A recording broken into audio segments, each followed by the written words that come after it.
spent 2 years fighting cancer. Not one family member showed up. Not my son, not my daughter-in-law, not even my grandson. But then one day, out of nowhere, my daughter-in-law appeared at my brand new $2 million beach house, the one I had just inherited from my late brother. When I opened the door, I simply said 3 words: "I'm glad you're here." Follow my story until the end and tell me in the comments where you're watching from. I want to see how far my story reaches. 2 years, 730 days of fighting for my life while my own family acted as if I didn't exist. At 62, I thought I knew what loneliness was. I was wrong. Real loneliness is sitting in a hospital waiting room, surrounded by families holding hands, while you quietly sit there pretending you're fine. My diagnosis came on a Tuesday in March: breast cancer, stage 2. The doctor's voice sounded distant as he spoke about treatment, survival rates, and the importance of a strong support system. I smiled and nodded, already knowing I'd be facing this battle alone. My first thought was to call my son, Marcus. He's 38, married to Ariella, living what looks like a perfect suburban life. I dialed with trembling hands, rehearsing how I'd tell him. "Mom, I'm in a meeting," he said flatly. "Marcus, please, it's important. Can you text me? I'm swamped today." The call ended before I could even say the word cancer. I sat in my car and cried, not because I was afraid of dying, but because my son couldn't spare 2 minutes to listen. The first chemotherapy session came that Thursday. I expected the nausea, the exhaustion, the hair loss. What I didn't expect was the unbearable weight of walking into that treatment room alone. A kind nurse named Patricia noticed right away. "Is someone coming to pick you up, sweetheart?" she asked gently. I lied and said yes. She didn't believe me, but she didn't push. 3 hours later, dizzy and weak, I drove myself home, gripping the wheel with white knuckles. That night I tried again. Ariella answered this time. "Oh, Doreen," she said sweetly. "Marcus is at the gym. Is everything okay?" "I started chemotherapy today," I told her. "I have breast cancer." A long pause. "Oh my. When did you find out?" 2 weeks ago. I've been trying to reach Marcus." "Wow, that's a lot to process. We'll need some time to figure things out." Figure things out, like my illness was a business meeting. "I was hoping maybe you could visit this weekend," I said softly. "Oh, this weekend's terrible for us," she replied. "We have a work event, and little Marcus has soccer. But we'll definitely plan something soon." Soon never came. Week after week, I sat through chemo alone. I watched other patients surrounded by love, a daughter flying in from another state, a husband bringing homemade soup. And there was me, chatting with nurses just to fill the silence. When my hair began to fall out in clumps, I called Marcus again. "Mom, I told you I'm in meetings." He sighed. "My hair's gone, Marcus. I'm scared." "It'll grow back," he said quickly. "Can I call you later?" I hung up before he could finish. At the wig shop, the saleswoman helped me try on hair that never felt right. I paid for it anyway and walked out feeling like a stranger in my own skin. The hardest part wasn't the treatment. It was the silence. Days turned into months. No visits, no calls, no warm words from anyone. Just medical bills and cold letters in the mail. By the 6th month, I'd stopped hoping for anything from them. They sent one generic card, no note, no warmth, and that was it. Then, one afternoon, a letter arrived from my late brother, Richard's lawyer.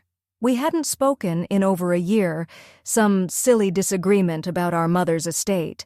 I almost threw the envelope away. But when I opened it, the words made me freeze. Richard had passed away suddenly and left everything to me. The Malibu beach house we'd visited as kids. Investment accounts I didn't know existed. A life insurance policy that made me financially secure for the first time since my husband's passing. It was surreal, and yes, ironic. After years of being ignored, I finally had something my family suddenly found time to care about. The brother who'd barely spoken to me for years ended up showing me more love in death than my own son did while I was fighting for my life. I finished my treatments in February, 18 long months after they began. The doctor used words like remission and excellent response, but I could hardly hear him. All I could think about were the keys to a beach house where I could finally start over, a place where I could breathe again, far away from the family that had forgotten I existed. The moving truck came on a quiet Saturday morning. I packed up 27 years of memories, the house where I'd raised Marcus, where I'd cared for my husband through his last illness, where I'd spent 2 years battling cancer completely alone. When I loaded the final box, it hit me. I hadn't heard from my son in over 3 months.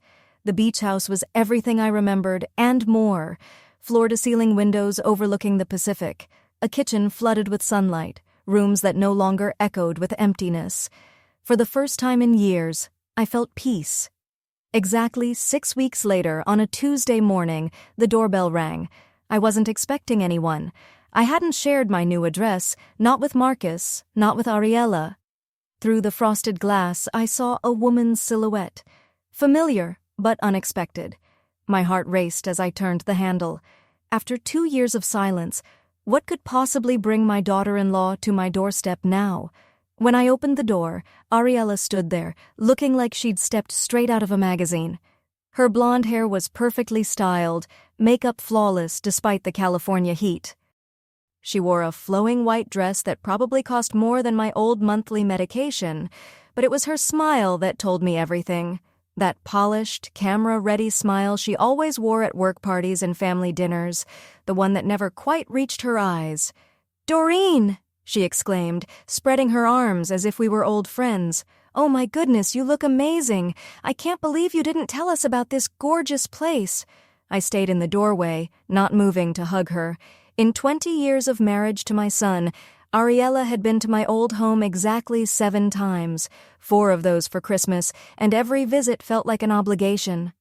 "How did you find me?" I asked quietly. She laughed, that high, tinkling sound that never sounded real. "Oh, you know Marcus. He's great at finding things. May I come in? It's so hot out here and I'm dying to see what Richard left you." There it was, not "how are you?" Not "I missed you." Just, "I'm dying to see what Richard left you." I stepped aside, watching as her eyes darted across the room, taking in everything: the original hardwood floors, the custom teak kitchen island, the crystal chandelier scattering rainbows across the living room walls. "This is incredible," she breathed, her gaze sweeping over every corner. I had no idea Richard was so successful. Marcus always said he was just a quiet old man living by the beach. "Coffee?" I offered, mostly to buy myself time. "That would be lovely, thank you," she replied, gliding toward the kitchen like she already owned the place. She perched elegantly on a bar stool, crossing her legs and folding her hands. "Doreen, I owe you such an enormous apology," she began, her tone soft and polished, the same tone she used when she wanted something.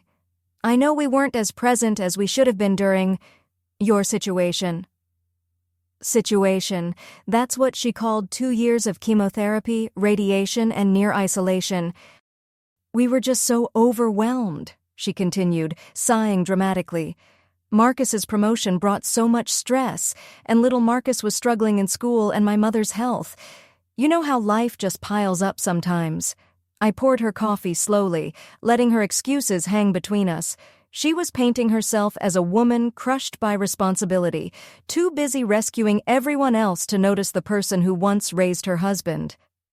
"How's little Marcus?" I asked, sliding the cup toward her. "My grandson, 9 years old now, whom I hadn't seen since his 7th birthday." "Oh, he's wonderful, growing so fast. He's doing great in soccer. Marcus is even coaching the team now." She paused, took a dainty sip of coffee, then added casually, "He asks about you sometimes." The lie was seamless, too smooth to be spontaneous. If I hadn't known better, I might have believed her. But I did know better. My grandson probably barely remembered I existed, just like his parents had, during the darkest fight of my life. "That's nice," I said quietly. Ariella's practiced smile flickered for just a second. She could sense her charm wasn't landing the way she'd hoped. Ariella must have sensed that her charm wasn't working, because suddenly her voice softened. Her smile faded into something that almost looked sincere. "Doreen," she said, her tone shifting to gentle concern. "I want you to know that not a single day went by during your treatment when we didn't think about you. We just didn't know how to help. Cancer is so frightening, and we felt helpless. We thought maybe giving you space would be better than overwhelming you with our own emotions." I almost laughed. Space? They'd given me enough space to make me feel like I was floating alone in a cold, endless universe. "And when we heard about Richard," she continued, shaking her head sadly, "we were devastated. We wanted to be there for you during that time, but by the time we found out, you'd already moved. We didn't want to intrude on your healing process." "How thoughtful," I murmured, keeping my tone steady. She reached across the counter to pat my hand, her fingers cool, soft, manicured to perfection. No sign of the hands that had ever comforted someone in pain. "But we're here now," she said brightly, flashing that flawless smile again. "We just want to make up for lost time. This place is absolutely stunning, Doreen. You must be so happy here." Her eyes drifted across the living room again, lingering on every expensive detail. The hardwood floors, the teak island, the original artwork, the chandelier scattering colors across the walls. "It's peaceful," I said quietly. "I bet it is," she replied, nodding. "So close to town, but still private. Richard really knew what he was doing when he bought this place." Then came the question I'd been expecting. "I don't mean to pry," she said, tilting her head sweetly. "But Marcus was wondering about the estate situation. You know, for tax purposes. He's always so proactive with financial planning." And there it was, the real reason for her visit. Not concern, not remorse, not love. Just curiosity about what Richard had left me and what that meant for their future. "Everything's been handled," I said carefully. "Of course," she replied quickly. "Richard was always so organized. But if you need help navigating the paperwork, Marcus knows some wonderful estate attorneys, and if there are any ongoing property issues, we'd be more than happy to help however we can." Help! What a generous offer from the woman who couldn't be bothered to drive me to chemo. "That's very kind of you," I said evenly. She stayed for another hour, talking about everything except the 2 years she and Marcus had disappeared from my life. She told me about their European vacation, the one they took while I was finishing radiation, about little Marcus's soccer tournaments, about the home renovations they were planning. As she spoke, I studied her face. Was she truly blind to her own cruelty, or had she always been this way, and I just refused to see it before? When she finally stood to leave, she wrapped her arms around me in a hug that smelled like expensive perfume and artificial sweetness. "We have to get together more often now that you're settled in," she said, pressing her cheek against mine. "Maybe you could have us over for dinner next weekend. Marcus could use a little break from work, and little Marcus would love the beach." "I'll think about it," I replied. "Wonderful," she said, her voice light again. Then she paused in the doorway, hand resting on the frame. "I'm just so glad you're doing well, Doreen. You look healthy, happy. After everything you've been through, it's really amazing to see you thriving. After everything I'd been through. As if my illness had been some distant inconvenience, not the battle I fought alone while they lived their perfect lives." I watched her drive away in her white BMW, probably already calling Marcus to describe every inch of the house and its value.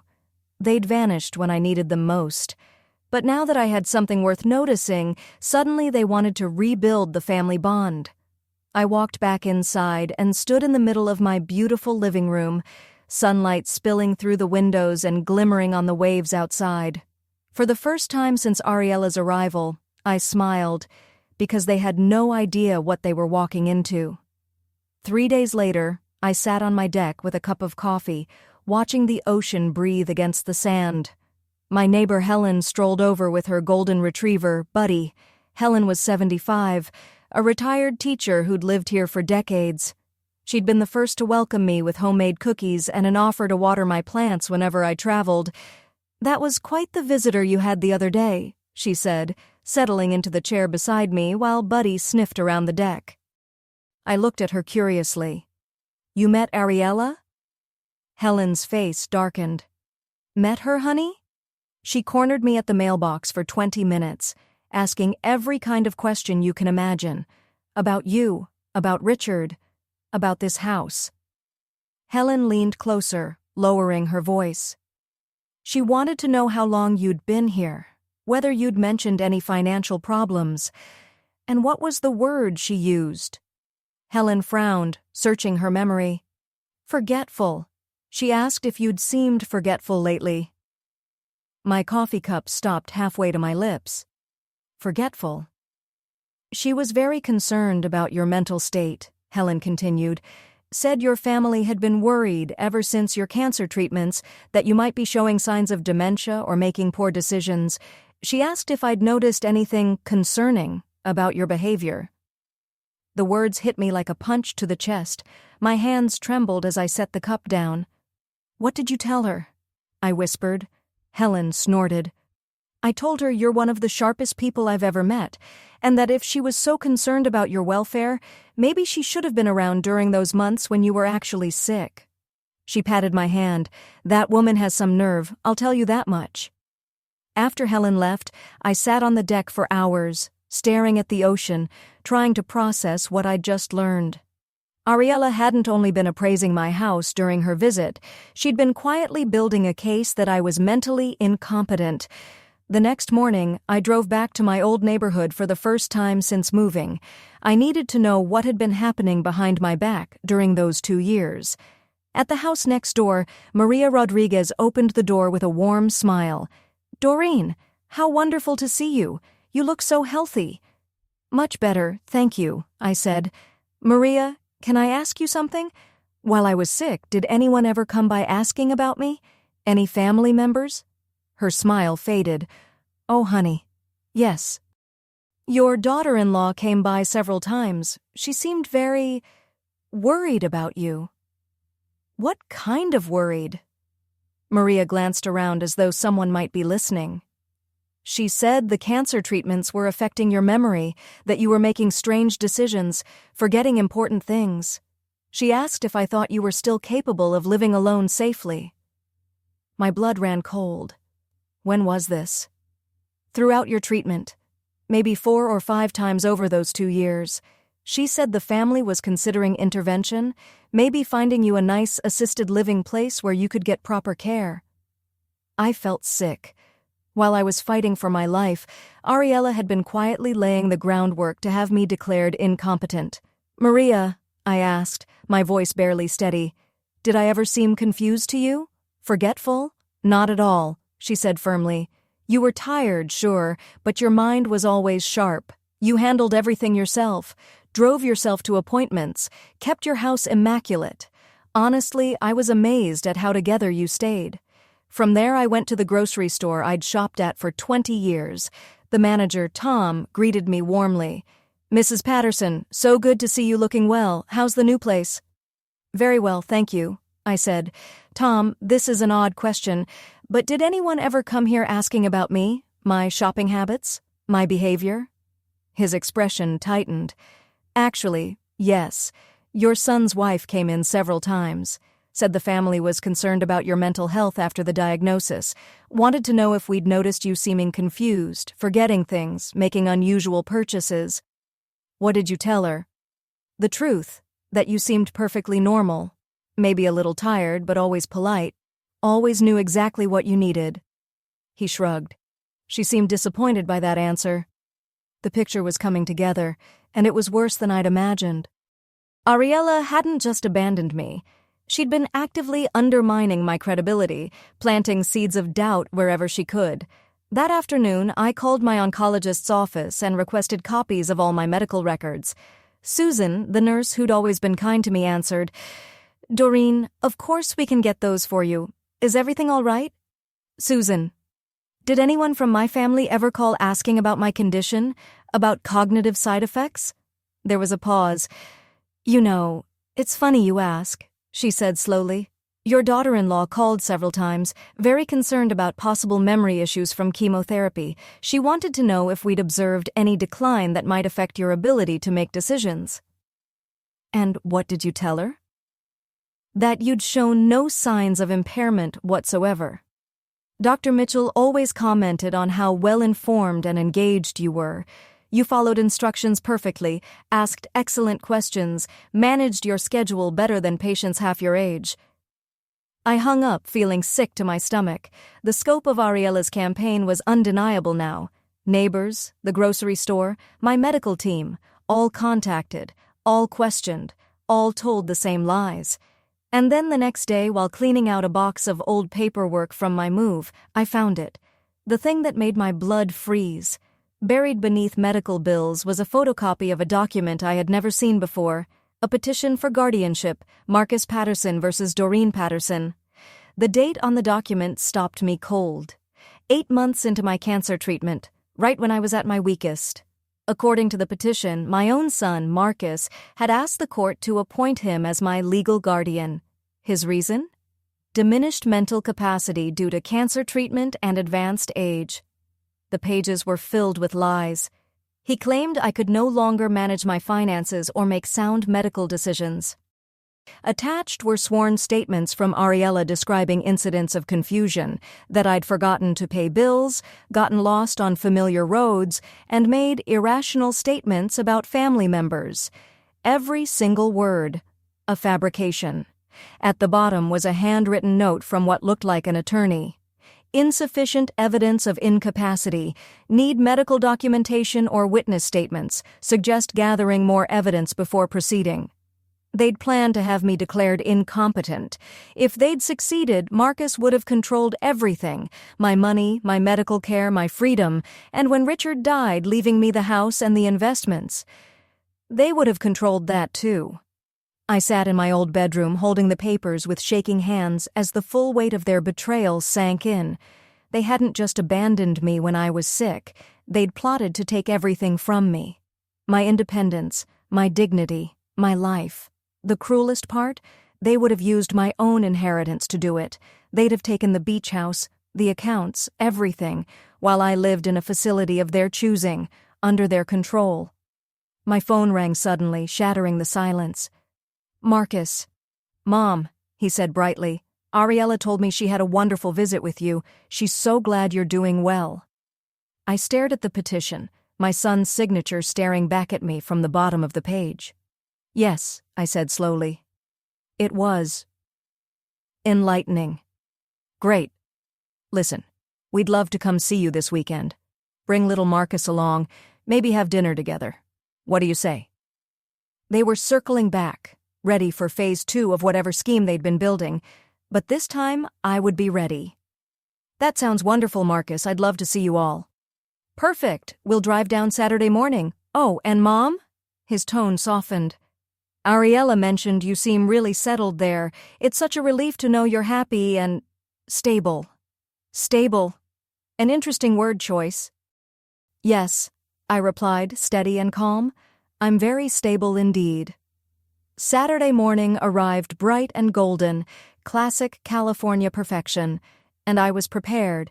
I'd spent the entire week getting ready for this visit in ways Marcus and Ariella could never imagine. My attorney, Patricia Chen, had been very interested in the guardianship petition, and Richard's estate lawyer, Sandra Walsh, had provided something even more valuable. Your brother was very specific about his wishes, Sandra told me. He left detailed instructions in case anyone ever tried to challenge your inheritance or question your mental capacity. He wanted to make sure you were protected. He was deeply worried about potential family interference. That was Richard, still protecting me, even in death, in a way my own son never had. At exactly 10 a.m., the doorbell rang. Through the window, I saw Marcus's black SUV parked in the driveway, the same one that had driven past my old house so many times while I was sick, never stopping. Marcus stood on the porch in khakis and a polo, awkwardly formal. Behind him, Ariella looked immaculate in a pale blue designer dress, one manicured hand gripping little Marcus's wrist.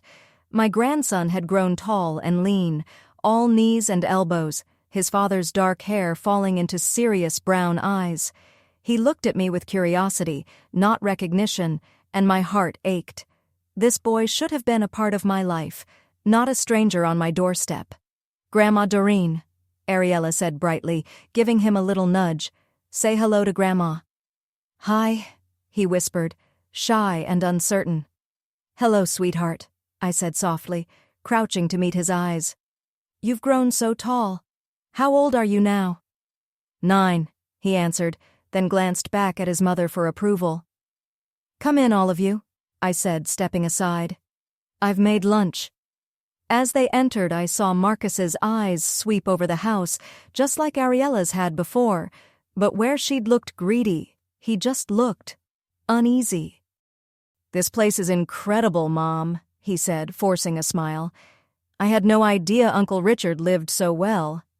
"He was very successful," I said simply. We moved into the kitchen, where sandwiches and fresh fruit waited neatly on the counter. Little Marcus wandered straight to the wide windows overlooking the ocean, pressing his nose to the glass. "Can I go see the beach, Mom?"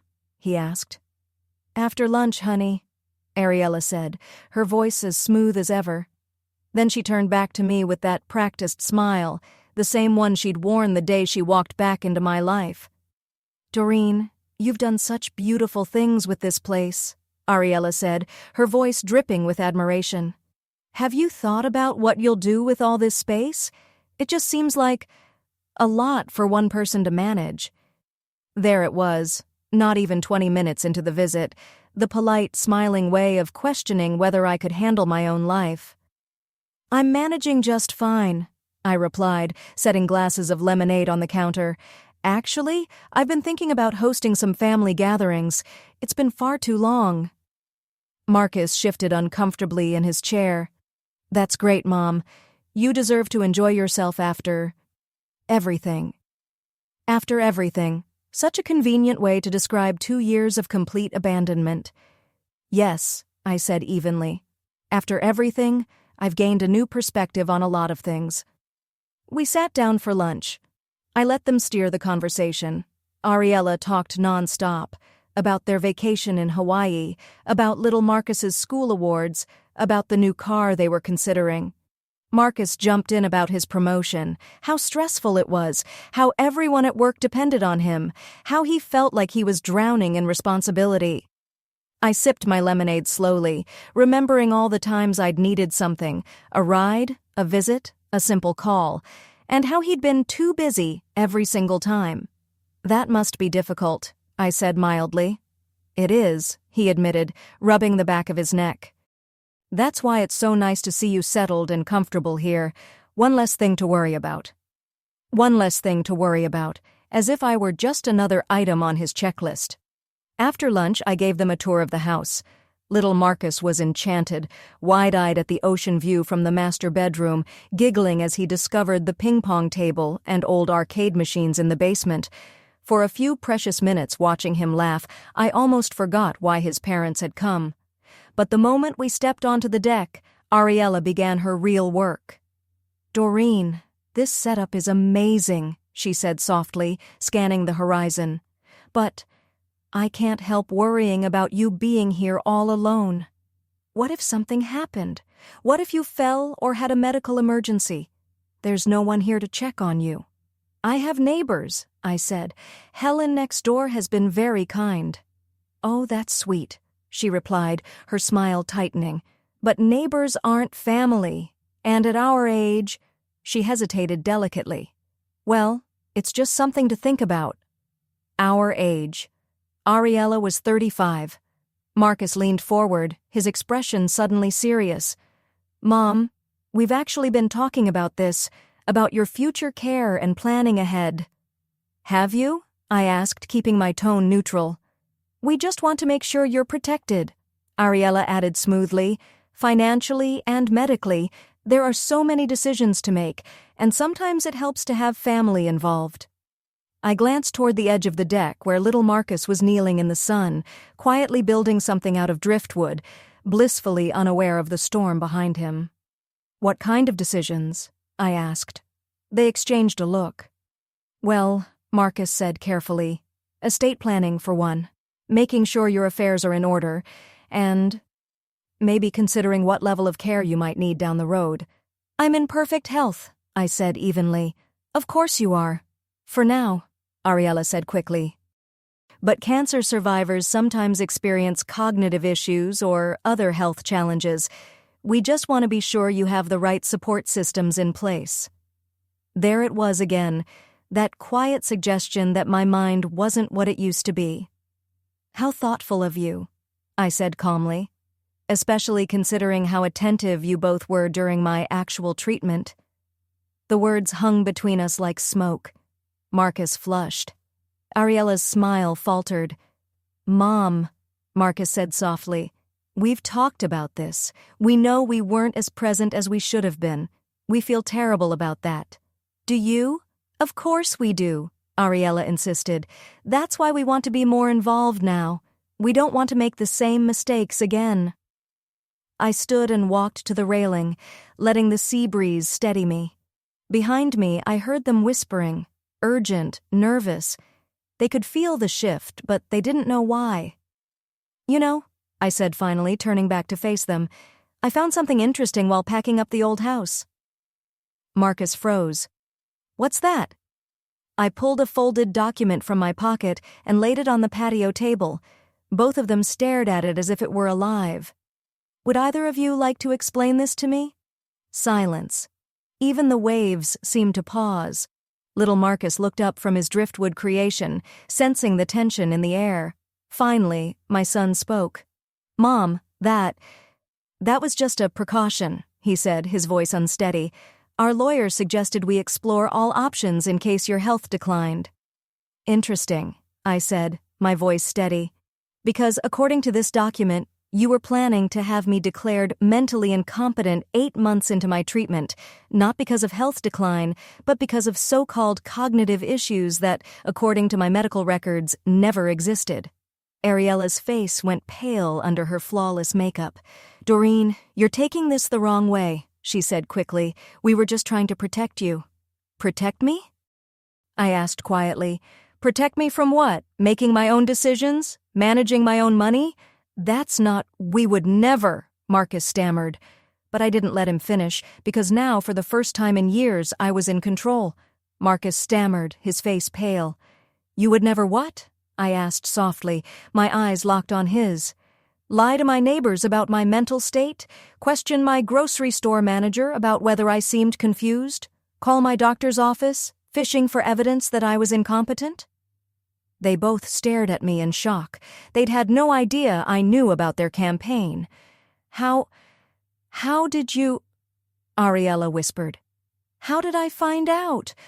My voice was calm, but it cut like glass. How did I find out you spent 2 years telling anyone who would listen that I was losing my mind, that you were building a case to steal my independence while I was fighting for my life? Mom, it wasn't like that, Marcus said weakly. We were worried. And the lawyer said? I interrupted. The lawyer said you needed more evidence because you didn't have any. Because I wasn't incompetent then, and I'm not incompetent now.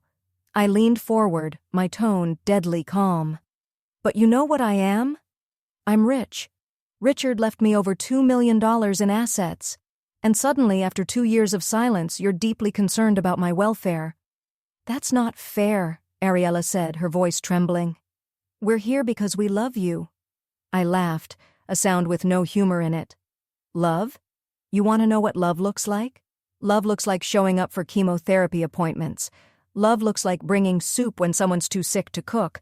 Love looks like a phone call on the bad days just to say, I'm thinking of you.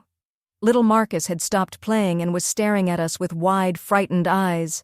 Love, I continued, does not look like planning to have your mother declared incompetent so you can control her money. We never filed it, Marcus said desperately. You changed your minds because your lawyer told you didn't have a case? I said, my voice flat. But you kept the paperwork, didn't you, just in case? They had no answer for that. I picked up the petition and folded it carefully. Well, I have some news for you both. This house, Richard's investments, all of it, it comes with very specific legal protections. If anyone ever questions my mental capacity or tries to interfere with my inheritance, there are consequences. Ariella's voice was barely a whisper. What kind of consequences? I smiled, a real smile, the first one in years. the kind that would make your current financial problems look like a minor inconvenience." They left 20 minutes later, hustling a confused little Marcus back into the SUV. As I watched their car disappear down the driveway, I felt something I hadn't experienced in years: power. The phone calls started that evening. First, Marcus, his voice tight with panic. "Mom, we need to talk. Can we come back tomorrow?" "I think we said everything that needed to be said today," I replied. "Please, we can explain everything. You're misunderstanding the situation." I almost laughed. After showing them concrete evidence of their scheme to have me declared incompetent, he thought the problem was my misunderstanding. "Marcus," I said, my voice ice cold, "I understand perfectly. You and Ariella spent 2 years planning to steal my independence while I fought cancer alone. There's nothing complicated about that. It wasn't stealing. We were trying to help." "Help?" I cut him off. "By lying to my neighbors? By telling my doctor's office I was showing signs of dementia? By preparing legal documents to have me declared unfit?" Silence. Then, smaller. "How did you find out about all that?" "It doesn't matter how," I said. "What matters is that I know exactly who you and your wife really are." The second call came an hour later. This time it was Ariella. The syrupy sweetness was gone. Her voice was sharp and desperate. "Doreen, you can't seriously be considering cutting us off over some old paperwork that was never even used. Can't I? We're family. We made mistakes, yes, but families forgive each other, and little Marcus adores you. You wouldn't punish an innocent child for his parents' errors, would you?" There it was, the guilt card, played with precision. "Ariella," I said calmly, "in the 2 years I was sick, how many times did you bring little Marcus to see me? We've been through this. We were busy and we thought—" "0, I cut in. "The answer is 0. You used my grandson as a prop today, dragging him into an adult conversation to make me feel guilty. But you've never once considered what was best for him, including having a relationship with his grandmother. That's not true." "When was his last soccer game?" I asked. "What?" "You mentioned he was doing amazingly in soccer, that Marcus coaches his team. When was his last game?" It was last weekend. I think." "You think." I let the silence stretch. "You don't even know when your own son's soccer games are, but you expect me to believe you've been protecting him from his unstable grandmother?" Another silence, then, in a small, brittle voice, "What do you want from us?" "I want you to leave me alone. We can't do that. We won't do that. You're family, whether you like it or not." "No," I said quietly. "Family shows up when you need them. Family doesn't plot against you when you're vulnerable. Family doesn't lie to your neighbors and your doctors to build a case for stealing your independence." And I hung up before she could respond. The third call came at 11 that night. Marcus again. I could hear Ariella coaching him in the background. "Mom, we're coming down tomorrow. We need to settle this face to face." "No." "What do you mean, no?" "I mean you're not welcome here anymore." "You can't just cut off your family." I stared out at the dark ocean, my fingers steady on the phone. "I already have," I said, and ended the call. "Watch me." That's what I'd said before hanging up on them, but I knew people like Marcus and Ariella didn't accept defeat gracefully, not when $2 million were on the line. They showed up the very next afternoon anyway, this time without little Marcus. Through the window, I watched them park in my driveway and march up to the front door like they still owned me. The doorbell rang once, then again, then over and over, sharp, insistent, entitled. "Mom, we know you're in there," Marcus shouted. "We need to talk." I didn't move. I sat quietly in my living room, reading a book, as they pounded on the door and shouted through the windows, alternating between threats and desperate pleas. After 20 minutes, they finally gave up, but not before Ariella screamed one last message, her voice echoing down the street. "This isn't over, Doreen. We won't let you destroy this family." That evening, I called my lawyer, Patricia Chen, and told her everything. She listened carefully, taking notes, her voice steady when she finally spoke. "Based on what you've told me," she said, "we need to take protective measures. People willing to plot against a cancer patient aren't going to respect a polite, "leave me alone." "What kind of measures?" I asked. "A restraining order for starters," she replied. "We have grounds, harassment, attempted guardianship fraud, intimidation. I'd also suggest security cameras and an updated will that explicitly excludes them from any inheritance." "They're already excluded," I said. "Good," Patricia said. "But let's make it airtight. We'll add language stating that any challenge to your mental capacity or inheritance will trigger legal penalties. Richard built smart protections, but we can strengthen them." The next week was a blur of paperwork and planning. Patricia worked fast. The restraining order was approved within days, and I had a new security system installed, cameras on every entrance, motion sensors, and recordings stored off-site. The place felt like Fort Knox, and that was the point. I also made a few quiet calls, not to interfere, but to learn. I contacted little Marcus's school to understand what kind of parents I was really dealing with. What I heard didn't surprise me. Ariella was the perfect mom type, always at school events with a camera, inserting herself into every conversation, controlling every moment. Marcus, meanwhile, was mostly absent, too busy with work to show up for his son's life.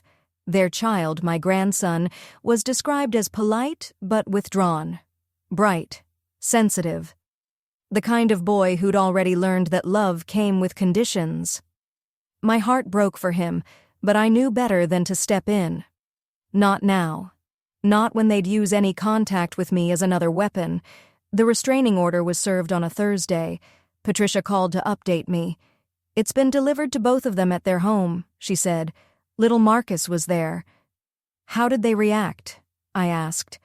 "About as well as you'd expect," Patricia replied dryly. "Ariella threw the papers at the process server and called you a vindictive old woman. Marcus threatened to challenge it in court." I smiled faintly. Let them try. But deep down, I knew it wasn't over. Desperate people do desperate things. The breaking point came that Saturday. I was in my garden planting new flowers when I heard a car door slam. Through the hedge, I saw Ariella storming up my driveway, her face twisted with rage. She pounded on the door so hard I thought she might break it. "Doreen, open this door right now. We need to settle this." I didn't move. I stayed in the garden, my hands calmly pressing soil around the base of a rose bush. The cameras were recording everything. "I know you're out there," she screamed. "You can't hide from your family forever." And then, the sound that made my blood run cold. Breaking glass. I pulled out my phone and dialed immediately. 911, what's your emergency?" "Someone just broke into my house," I said. "I have a restraining order against them. They've just violated it." The police arrived in 6 minutes. By then, Ariella had realized what she'd done. They found her sitting in my living room amid a scatter of shattered glass, sobbing hysterically. "She's my family," she kept crying. "She's trying to destroy us. We only wanted to help her." The officers stayed professional but firm. "Ma'am, you're under arrest for breaking and entering, destruction of property, and violation of a restraining order." Ariella was led out in handcuffs, still screaming about loyalty and family, and my so-called mental instability. Marcus arrived an hour later, just as the police were finishing their report. I watched from the window as he argued with the officers, gesturing wildly, his voice sharp with panic. The lead officer knocked on my door before leaving. "Ma'am," he said respectfully, "we've documented everything. Your security footage will be valuable evidence if this goes to trial. Is there anything else you need from us?" "Just peace and quiet," I said. "Understood," he nodded. "And ma'am, you might want to change your locks, just in case." After they left, I stood in my living room, surrounded by the broken glass glinting in the soft afternoon light. And what I felt wasn't fear. It wasn't even anger. It was peace. For the first time in years, I felt free. Because I finally understood something my brother Richard had known all along. Sometimes family isn't the people who share your blood. It's the people who respect your boundaries, even when you draw them in steel and glass. Sadness washed over me. Not for Marcus and Ariella, but for the family I'd believed I had. For the little boy who used to bring me dandelions and tell me I was the best mom in the world. For the young woman who'd once seemed genuinely happy to join our family. That evening, the phone rang one last time. "Mom, please," Marcus said, his voice hoarse. "Ariela's in jail. They're saying she might face felony charges. Our lawyer says if you drop the charges, she could get probation and community service instead of prison time." "And why?" I asked quietly. "Would I do that? Because we're family. Because everyone makes mistakes. Because this has gone far enough." I looked out the window at the ocean, watching the waves crash against the rocks below my house. Constant, relentless, wearing away everything that tried to resist them. "Marcus, do you remember when I was diagnosed with cancer?" "Of course. Do you remember what you said to me when I called to tell you?" Silence. "You told me you were in a meeting and asked if I could text you instead. Your mother was diagnosed with cancer, and you couldn't spare 2 minutes to talk to her." "Mom, I do remember." "Do you remember the day I started chemotherapy? 3 hours in a chair while poison dripped into my veins?" "Yes." "Where were you that day?" More silence. "You were at your son's soccer game," I said. "The same son you now use as a shield, saying I'm hurting him by holding his mother accountable for breaking into my house. That's not fair, isn't it? You had 2 years to show me family mattered, 2 years to prove I was worth a phone call, a visit, a moment of your time. Instead, you spent those 2 years planning to have me declared incompetent so you could control my money." "We never meant—" "You meant exactly what you did," I cut him off. "And now you want me to save your wife from the consequences of her own actions because we're family, the same family that abandoned me when I needed them most." On the other end of the line, I heard him crying. "What can we do?" he whispered. "How can we fix this?" For a moment, I almost felt sorry for him. Almost. Some things can't be fixed, Marcus. Some betrayals cut too deep. Some wounds don't close. You made your choice when you decided I wasn't worth your time. Now I'm making mine. "Please don't do this," he begged. "I already have." I hung up the phone and turned it off. Outside, the sun was setting over the Pacific, painting the sky in streaks of gold and pink. It was beautiful. It was peaceful. And it was mine. 6 months later, I was sitting on my deck at sunrise when Helen walked over with her morning coffee and a small wrapped package. "Happy birthday, Doreen," she said, settling into the chair beside mine. 63 looks good on you." I'd forgotten it was my birthday.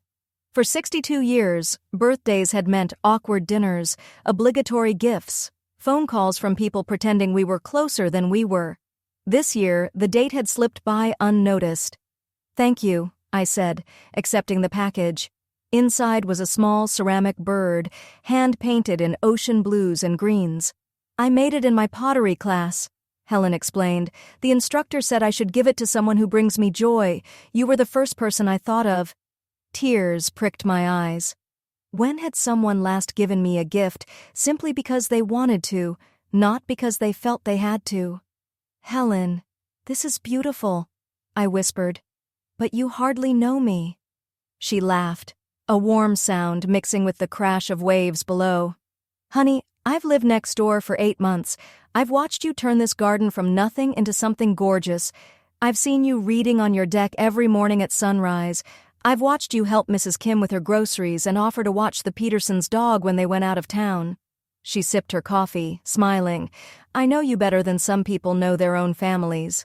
The irony wasn't lost on me. My neighbor of 8 months knew me better than my son and daughter-in-law after decades.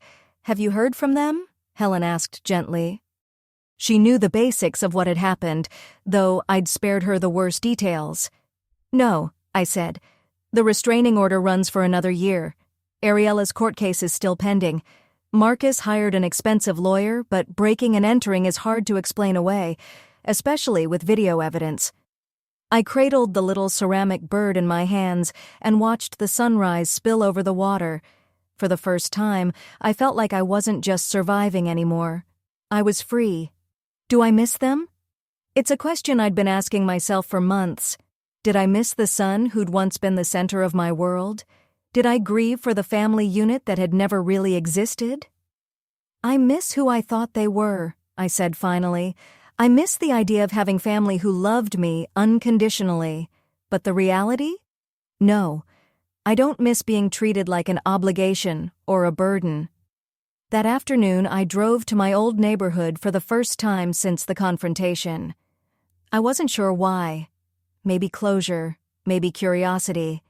The house looked smaller than I remembered, with a for sale sign leaning crookedly in the front yard. The lawn was overgrown. Broken blinds hung in the windows. It looked abandoned, forgotten. I parked across the street and sat there for a long moment, remembering the 27 years I'd spent in that house. Christmas mornings with Marcus tearing into presents. Quiet evenings after my husband died, when the silence felt unbearable. The long nights during chemotherapy when I'd sit alone in the living room, too sick to sleep, but too tired to move. Mrs. Rodriguez came out to get her mail and spotted me. She walked over, her expression warm. "Doreen, how wonderful to see you. You look so healthy and happy. How are you feeling?" "Much better, thank you," I said. "Maria, is Marcus's house for sale too?"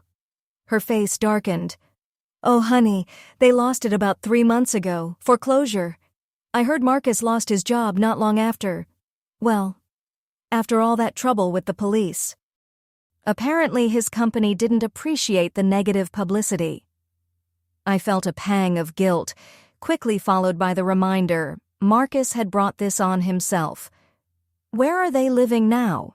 I asked. "I'm not sure. I heard they moved in with Ariella's mother, but you know how rumors are. That poor little boy, though. I see him sometimes when Marcus picks him up for visits. He always looks so sad.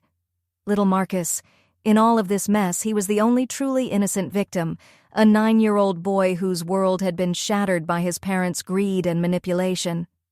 "Visits?" I asked quietly. "Oh, didn't you know? Marcus and Ariella separated about 2 months ago. She's living with her mother. He has little Marcus on weekends. The divorce is apparently quite contentious." I drove home feeling hollow. Their marriage, their financial security, their comfortable suburban life, all of it had crumbled in the aftermath of their scheme against me. Part of me felt vindicated, but mostly I just felt tired. That evening, I found myself looking through old photo albums I'd brought from the house. Pictures of Marcus as a baby, a toddler with gap-toothed grins and scraped knees, family vacations, birthday parties, school plays, all the moments that had made me believe we were a real family. But looking at them now, I saw what I hadn't seen before. In almost every photo, I was slightly apart from the others, or Marcus was looking away from the camera, or there was some subtle distance I'd mistaken for awkwardness. The signs had been there all along. I'd just been too desperate for connection to recognize them. My phone rang, startling me out of my thoughts. I almost didn't answer when I saw it was an unknown number, but something made me pick up. Grandma Doreen. My heart stopped. It was little Marcus. His voice was small, unsure. "Sweetheart, how did you get this number?" "I found it in Dad's phone. Are you really not allowed to see us anymore?"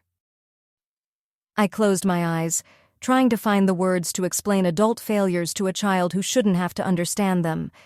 "It's complicated, honey. Your parents and I had some disagreements about grown-up things. Dad says you're trying to punish us because you're angry. Mom says you never really loved us anyway and you're just showing your true colors now." The casual cruelty of that statement took my breath away. Even in the middle of their own chaos, they were poisoning their child against me. I took a deep breath. "Little Marcus," I said gently, "listen to me very carefully. I love you very much. I always have," I said softly, my voice shaking, "and I always will. The problems between your parents and me have nothing to do with you, sweetheart, and they have nothing to do with my love for you." "Then why can't I see you?" I swallowed hard. Because sometimes adults make choices that hurt other people, and when they do, there are consequences. Your parents made some choices that hurt me very badly, and now we can't be around each other. Will it ever get better? he asked. I thought about that question for a long moment. Would it ever get better? Could Marcus and Ariella ever admit what they'd done? Really admit it and apologize? Could I ever trust them enough to let them back into my life? I don't know, sweetheart, I said finally. I hope so. But I honestly don't know. I miss you, Grandma Doreen, he whispered. I miss your house and your yard and the way you used to make pancakes in funny shapes. Tears blurred my vision as memories came flooding back, mornings filled with laughter, the smell of syrup, a little boy grinning up at me with pure love before everything changed. I miss you too, baby, I said, so very much. Dad's coming back, I have to go, but Grandma… Yes, honey? I don't believe what Mom said. I know you love me. The line went dead. I sat there, clutching the phone, sobbing for the little boy caught in the wreckage his parents had created. A year passed. I settled into a rhythm that brought me peace in ways I'd never known. Morning coffee on the deck, tending my garden, reading by the ocean, long walks on the beach with Helen and her golden retriever, Buddy. I joined a book club, took pottery classes, volunteered at the local animal shelter. For the first time in my adult life, my days were mine. No one needed anything from me. No one was disappointed in me. No one was plotting against me. The silence that had once felt unbearable now felt like freedom. News of Marcus and Ariella trickled in over time. Marcus had taken a job in Oregon, a step down from his old position, but apparently the only offer he could get after the scandal. Ariella had moved back to her hometown in Arizona with little Marcus. The custody battle was ugly. They had destroyed not just their relationship with me, but with each other. The greed that drove them to betray me had eventually consumed everything they'd claimed to be protecting. On the second anniversary of my cancer diagnosis, I did something I'd been planning for months. I drove to the children's hospital where I'd received part of my treatment and wrote a check for $50,000 to fund a support program for patients who had no one to lean on. This is incredibly generous, the development director said as I handed her the check. May I ask what inspired you to make this donation? I spent 2 years fighting cancer alone, I said quietly. No one should ever have to do that. As I drove home that afternoon, a feeling washed over me, one I hadn't known in decades. Completeness. Not because I had a family who loved me, but because I'd finally learned to love myself enough to walk away from people who didn't. That evening, I sat on my deck and watched another sunset set the sky on fire, gold, rose, and violet reflected across the endless water. The ocean was constant, steady, reliable, everything people so often weren't. My phone buzzed with a text from Helen. Wine on the deck tomorrow night. The Petersons are joining. I'm bringing my famous cheese board. I smiled and typed back, I'll bring dessert. This was my family now. Not the one I was born into or married into, but the one I chose.